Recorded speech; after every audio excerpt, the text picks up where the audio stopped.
सुनो ना, आज बहुत खुशी के बात बा। आज हमार 2 दिन पहले सैलरी मिल गई। हाँ, तेरा कंपनी इतना अच्छा बा कि टाइम पे सैलरी मिल जाला। हमार कंपनी तो अच्छा होले है, लेकिन हमार धनिया कंपनी से अच्छा तो तू बारू। अच्छा सुना ना, एगो काम करो, पैसा ले जाके भाभी के दे दो। घर के मालकिन भाभी नु बाड़ी लो।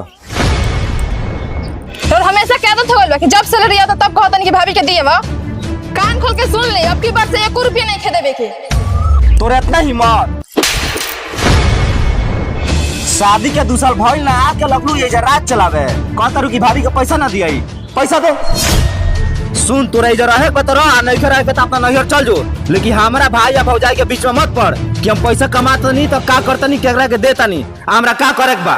तोरा जौन जरूरत के सामान बा हम कीन के देते बानी, अगर ना कीन के दी तो हमरा से कहिए।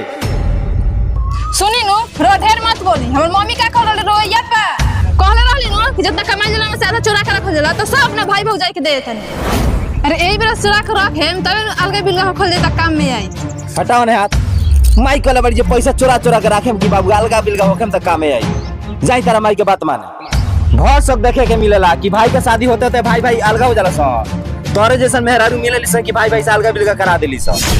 रो से सही बात कहत नहीं तो रो बेकार लागता। जही अलगा होखेम नु तहिए बुझाई। अब तोरा के हम सही बात समझाता हई त तोरा समझ में नहीं आवा। भाग हमरा घर से भाग। ए बाबू, काहे छोटकी के भगावतनी? जब रोवा के कहती हम अलगा रहम तो ओकरा के अलगा लेके रही। उ जातिया तो ओकरा के जाए दो।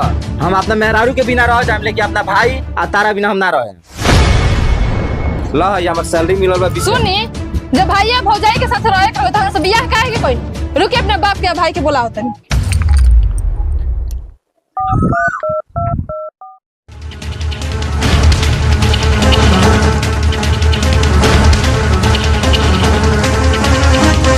ठीक बा बा।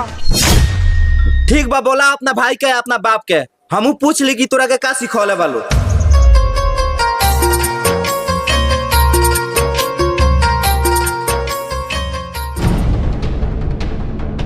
हाँ बेटी, का भइल बा? काहे बोलौलू?